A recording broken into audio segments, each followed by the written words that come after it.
ব্যক্তিগতভাবে একটা সিদ্ধান্ত নিছি, আপনাদের কি শোনাবো? শোনাবো? এবার নির্বাচনে, বলেন, এবার নির্বাচনে যে নামাজ পড়ে না তাকে আমি ভোট দিব না। আস্তে কম। আমি ভোট দিব তাকে যে নামাজ পড়ে তাকে। আবার বলেন, যে নামাজ পড়ে তাকেই আমি ভোট দিব। এই আলোচনার পরে যদি কেউ বলে যে হুজুর আমিও আজকে থেকে নামাজ পড়বো, তো অসুবিধা কি? কি ভাব? তাহলে আমি ভোট দিব কাকে বলেন? ভোট দিব কাকে? নামাজ পড়বে যে তাকে। বলেন, ভোট দিব কাকে বলেন? যে নামাজ পড়বে, আমি তাকে কি করব বলেন? যে ফজর নামাজ পড়ে না আর যে ফজর নামাজ জামাতে পড়তেই পারে না, আমি তাকেও ভোট দিব। আচ্ছা, এরকম বেটি প্রার্থী দেশে আছে না নাই বলেন? বেটি প্রার্থী ফজর পড়ে, যদি পড়েও মসজিদে পড়ে, তো যে মসজিদে আসতে পারে না, আমি তারে ভোট দিতাম না। কিসের উপরে ইনশাআল্লাহ? ভোট কাকে দিব বলেন? এটা আমি বলি নাই, আল্লাহ পাক বলেন। আল্লাহ পাক বলেন, ওয়ালা তুতি মান আগফালনা কলবাহু আন যিকরিনা, যে জিকির থেকে গাফেল, খবরদার তুমি তার পেছনে যাবা না। যে জিকির থেকে গাফেল, তুমি তার পেছনে যাবা না। সুবহানাল্লাহ বলেন। যে জিকির থেকে গাফেল, জিকিরের সবচেয়ে প্রথম তরজমা হলো কালিমায়ে তয়্যিবা, দ্বিতীয় নম্বর তরজমা কোরআন, তৃতীয় নম্বর তরজমা নামাজ। সুবহানাল্লাহ বলেন। তাহলে যে জিকির থেকে গাফেল তাকে কি আমি তাকে নেতা বানাবো না বলেন? দুই একজনে কইছে, সবাই কয় না। যে জিকির থেকে গাফেল, সবাই বলেন, যে জিকির থেকে গাফেল। তাহলে আমি বলবো ভোটটা দিব কাকে? নামাজি পাবো যাকে। চাচা গো ভোটটা দিবেন কাকে? নামাজি পাবেন যাকে। দাদা গো ভোটটা দিবেন কাকে? নামাজি পাবেন যাকে। বলেন, ভাইয়া গো ভোটটা দিবেন কাকে? নামাজি পাবেন যাকে।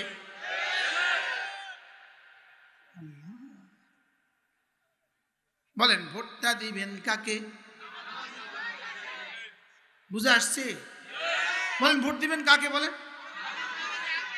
আল্লাহ। যদি পুরো জাতি এই সিদ্ধান্তটা নিতে পারে কেমন হবে? চাচা গো ভোটটা দিবেন কাকে? আওয়াজ নাই। ভোটটা দিবেন কাকে? নামাজি পাবো যাকে। হ্যাঁ, ভোটটা দিবেন কাকে? নামাজি পাবো যাকে। নামাজি পাবো যাকে, মুমিন পাবো যাকে, মুসলিম পাবো যাকে, ভোটটা দিব তাকে। সুবহানাল্লাহ। আল্লাহ, আল্লাহ আগামী নির্বাচনে আল্লাহ এই ফয়সালাটা বাংলাদেশে দিয়ে দাও। সুন্দর হবে না ইনশাআল্লাহ? আল্লাহ তৌফিক দান করেন। তাইলে রোজা, হযরত সিদ্দিক আকবর রাদিয়াল্লাহু তাআলা রোজা রাখতেন। সোমবার বৃহস্পতিবার পারলে রোজা রাখবো, বলেন ইনশাআল্লাহ। আর রমজান মাসে কতদিন? আবার বলুন, রমজানে কতদিন রোজা রাখবো? রমজানের দিনের বেলায় সিয়াম, রাতের বেলায় কিয়াম। দিনের বেলায় কি সিয়াম, রাতের বেলায় কিয়াম। কিয়াম কত রাকাত? বলেন 20 রাকাত। এবার বলবেন কত রাত? 30 রাত। 20 রাকাত, 30 রাত, কয় রাকাত? কয় রাত? মুখস্থ হয়ে গেছে। কয় রাকাত? কয় রাত? আচ্ছা, প্রথম রাত্রে মুসল্লি কেমন হয়? দ্বিতীয় রাতে, এরপরে রাতে, এরপরে রাতে, এরপরে রাতে। এবার 27 তারিখে তো খতম, এবার 28 তারিখে, 29 তারিখে। তাহলে 20 রাকাত 30 রাত, 20 রাকাত 30 রাত, 20 রাকাত 30 রাত, কয় রাকাত? কয় রাত? আরো জোরে। 20 রাকাত 30 রাত। ফেরেশতারা আসমান থেকে বলতেছে, কিসের আওয়াজ আসে? আল্লাহ কয় আমার হাবিবের তালিমাতের আওয়াজ আসে। এই তারাবি কত রাকাত? এই কত রাত? বুঝে গেছি তো? আল্লাহ আমাদেরকে তৌফিক দান। আল্লাহ নবী বলেন, মান সামা ঈমানান ওয়া ইহতিসাবা, যে রোজা রাখবে ঈমানের সাথে এবং সওয়াবের আশায়, গুফিরা লাহু মা তাকাদ্দামা মিন যামবি, আগের সব গুনাহ মাফ।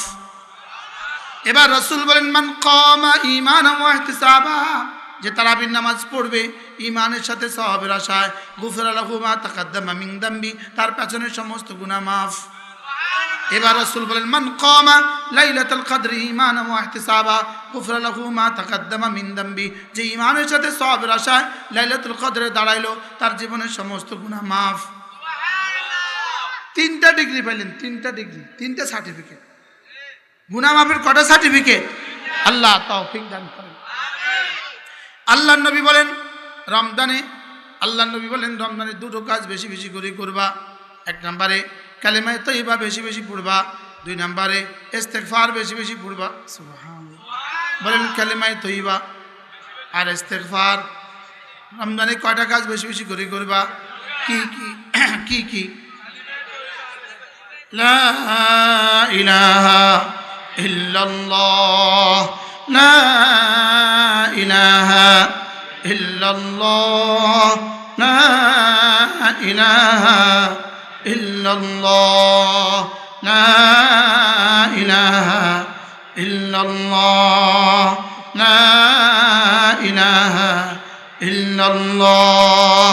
এবার রমজানে কমপক্ষে পুরা 30 দিনে 70,000 বারের কালেমায়ে তয়্যিবার একটা খতম পড়ব, নিয়ত করেন ইনশাআল্লাহ।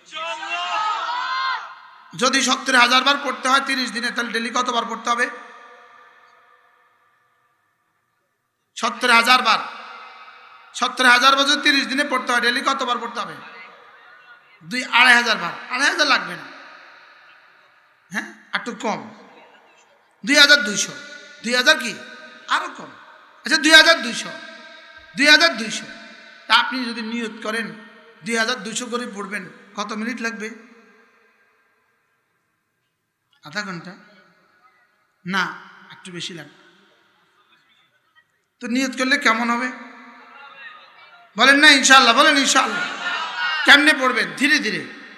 লা ইলাহা ইল্লাল্লাহ, লা ইলাহা ইল্লাল্লাহ, লা ইলাহা ইল্লাল্লাহ, লা ইলাহা ইল্লাল্লাহু মুহাম্মাদুর রাসূলুল্লাহ। যদি সুযোগ থাকে রমজানের 30 দিন মসজিদে বসে যাবেন। ব্যবসায়ী যদি 30 দিন ব্যবসাতে সময় বেশি দিতে পারে, তো আমি জান্নাতি মানুষ, আমি 30 দিন মসজিদে বেশি দিতে পারবো না কেন? ব্যবসা বাড়াবার জন্য তো রমজান আসে নাই। ব্যবসা বাড়াবার জন্য রমজান আসছে না ইবাদত বাড়াবার জন্য রমজান আসছে? রমজান কি ব্যবসার মৌসুম না ইবাদতের মৌসুম? তো ব্যবসায়ীরা ব্যবসার সময় বেশি দিতে পারলো, আমরা ইবাদত করনেওয়ালারা মসজিদের সময় বেশি দিতে পারলাম না কেন? উচিত ছিল কি না? কি উচিত ছিল? জুতার দোকানদার মসজিদের সময় বেশি বাড়াইছে না জুতার দোকানে? শ্যামাইয়ের দোকানদার, মুদির দোকানদার, কাপড়ের দোকানদার, আর আমি কই মসজিদে কই? হ্যাঁ, যা যা কিনা লাগে সব রোজার আগে কিনে ফেলবেন। লুঙ্গি রোজার আগে কিনবেন, 3 পিস রোজার আগে কিনবেন, যা কিনা লাগে রোজার আগে কিনে ফেলবেন। রমজান মাসে আর কি করবো না? বাজারে যাব না? কর না ইনশাআল্লাহ, কর না। রমজান বাজারে যাওয়ার জন্য কি করে নাই? রমজান দেয় নাই। রমজান বাজারে যাওয়ার জন্য আসে নাই। রমজান বাজারে যাওয়ার জন্য আসে নাই। নতুন কাপড় কেনার জন্য রমজান আসে নাই। নতুন জুতা কেনার জন্য রমজান আসে নাই। রমজান আসছে শুধুই ইবাদত বাড়াবার জন্য। আল্লাহ তৌফিক দান করেন। তাহলে হযরত সিদ্দিক আকবর রাদিয়াল্লাহু তাআলা 3টা গুণের কথা আমরা আলোচনা করতেছিলাম। 1 নম্বর ছিল তিনি আল্লাহর রাস্তায় দিতেন। তিনি আল্লাহর রাস্তায় কি করতেন বলেন? দিতেন। 2 নম্বর গুণ আল্লাহ তাআলা বলেন ওয়াত্তাকা। সিদ্দিক আকবর আল্লাহকে ভয় করত। সিদ্দিক আকবর আল্লাহকে কি করত? সিদ্দিক আকবর আল্লাহকে ভয় করতেন। আল্লাহকে যে ভয় করে সে কি করে, কি করলে বোঝা যায় আল্লাহকে সে ভয় করে? সে কোনো গুনাহ করে না, বোঝা যায় সে আল্লাহকে ভয় করে। বলেন, আল্লাহকে যে ভয় করে সে কি করে না? বলেন, সে গুনাহ করে না, সে আল্লাহকে কি করে? ভয় করে। তাহলে বোঝা গেছে 1 নম্বর কাজ হলো আল্লাহর রাস্তায় দান করা, 2 নম্বর কাজ হলো আল্লাহকে ভয় করে গুনাহগুলো ছেড়ে দেওয়া, 3 নম্বর কাজ ওয়াসাদ্দাকা বিল হুসনা। আল্লাহ তাআলা বলেন সিদ্দিকের 3 নম্বর কাজ ছিল ওয়াসাদ্দাকা বিল হুসনা। সিদ্দিক কালিমায়ে তাইয়্যিবার উপরে ইয়াকিন বানিয়েছে। আল্লাহ রাসূল যা যা করেছেন সবগুলোর উপরে সিদ্দিক বিশ্বাসের হক আদায় করেছে।